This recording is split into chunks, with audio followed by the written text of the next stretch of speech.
Hi, I'm Matthew Lonsdale, and I've had Crohn's disease for 30 years. Um, I don't suffer from it any longer. It's been 3.5 years, and I'm going to, get back to that in a moment.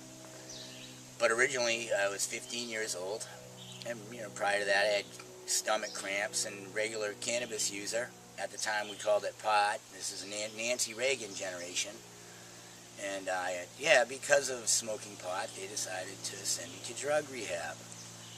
Well, while there, I started breaking into sweats at night, and that were crazy, drenching and soaking the bed with insane stomach pain. And I went to the bathroom one night and literally exploded the toilet with blood, screaming into a towel, and not knowing what was going on. And you have to bear with me because it's like backtracking time a bit. And for that, that whole time there, and I'm just putting this together, that's when cannabis was taken away from me. Crohn's really kicked in. I had 104 fevers at night in this place, drenched the bed, soaked through sweatpants, ripped the bedding off, and, just in the can. I get home, and at that time I was 150 pounds. Within probably 2.5, 3 weeks, I was weighing like 110. Now at this point, I'm back home, and again, just in pain. If you could imagine sitting on a toilet with a towel over your face, screaming, and literally having to spend another 15 minutes to clean up the whole outside of the bowl. I'm really trying to paint a picture that none of this was fun. So go to the doctor and find out I have Crohn's. And they put me on prednisone and zolfidine, and these drugs didn't work. I just kind of had to start learning to live with pain in life that was excruciating. Daily, school was absurd because you're in the can, let alone being able to go out and hang out with my teenage friends.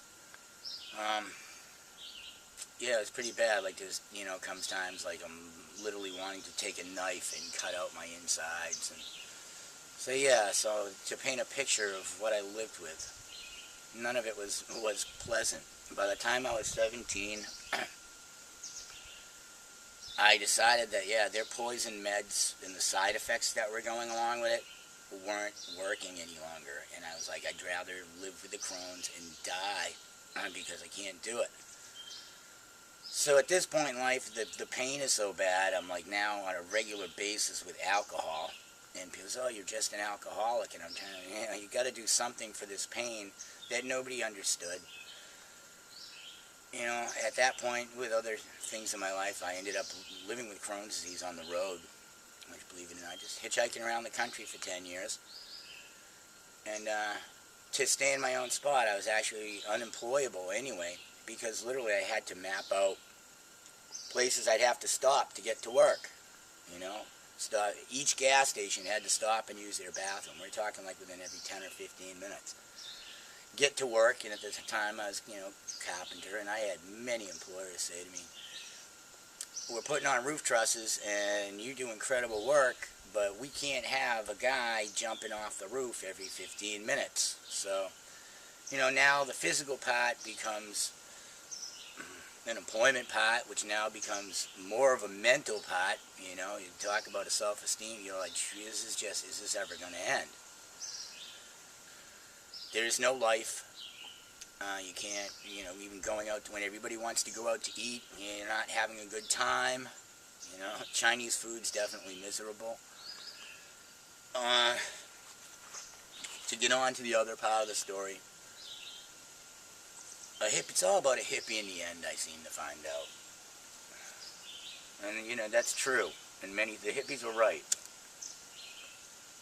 Friend comes down and drops us off half a pig and 2 hash brownies. But to my friend, and I says, hey, let's split one of these brownies. She's like, yeah, okay. And this is totally just to get high, and try something different, gift from a friend.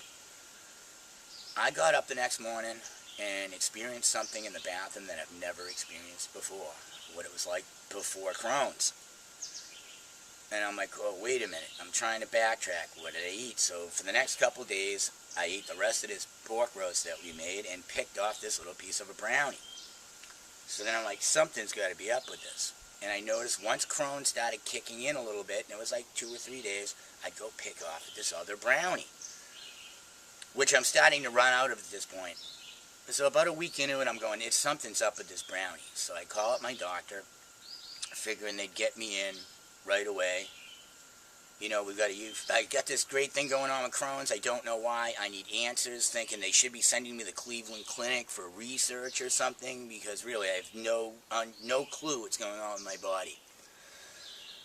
So at this point, I start logging the stuff. You know, I'm writing it all down just because I'm overwhelmed. The household's overwhelmed.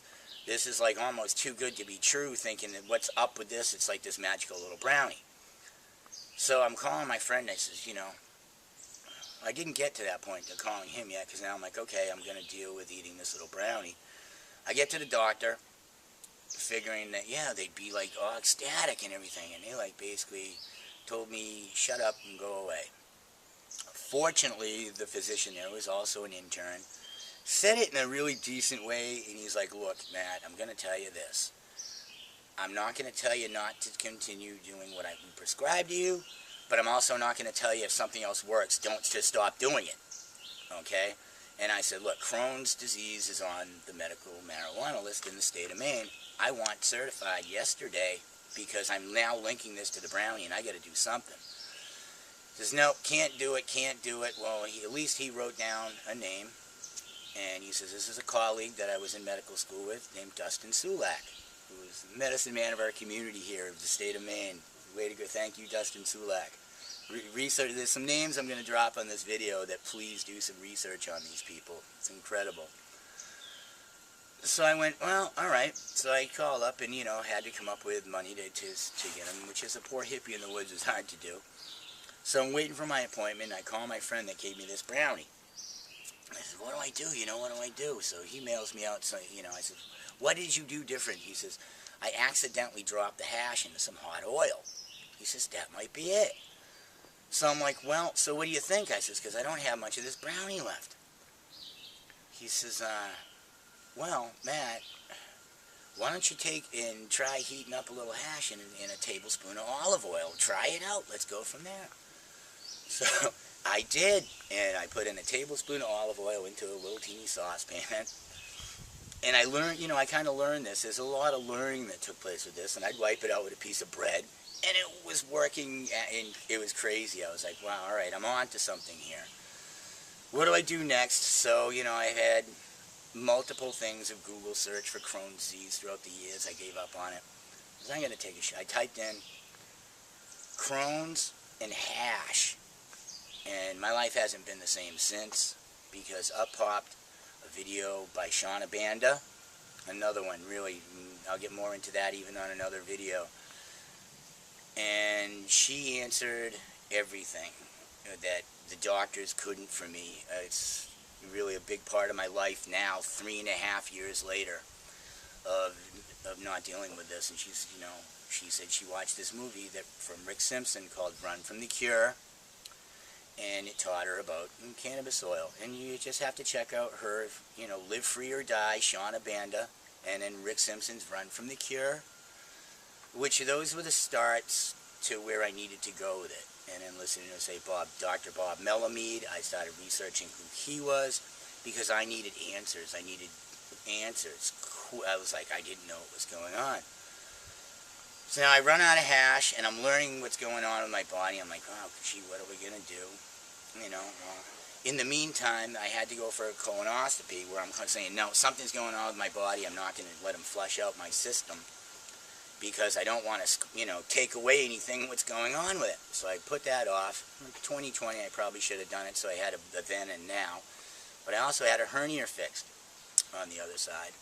And while I was laying there in the hospital, and the staff's coming in, you know, and I'm ecstatic, because nobody's telling me about this, you know, listening about this brownie situation. And one of them looks at me and says, you know, man, he says, I'm not going to say I'm against the government, or I'm not going to say no government. He's going to say, but I really think it sucks in my profession that I'm literally forbidden to share with my patients my knowledge. That really helped bring it to another track. Like they knew, you know, they told me, some of them were really listening, that they knew. So now I'm like, wow, okay. To get more into it, now I'm not using any of their pharmaceuticals. I'm now not dealing with any of their little blue pills. That my body is just off the chart. You really, again, you know, in a physical aspect, yeah, they're telling me, oh, it's just a little early. I'm going, nah, I feel like I'm 24 again, buddy. So, yeah, I've lost faith in the pharma doctors a long time ago. I want this word out. And I knew right away, jumping up and down, there was no holding back. I've been to the State House in Maine nonstop since. Told them point blank, I'm done. I went to your doctors. I'm your proof. Do research on me. And yeah, no, here you go. This is it. To say that I'm passionate about what worked for me is an understatement. I want every single Crohn's patient out there immediately to know this works. I'm a normal person now.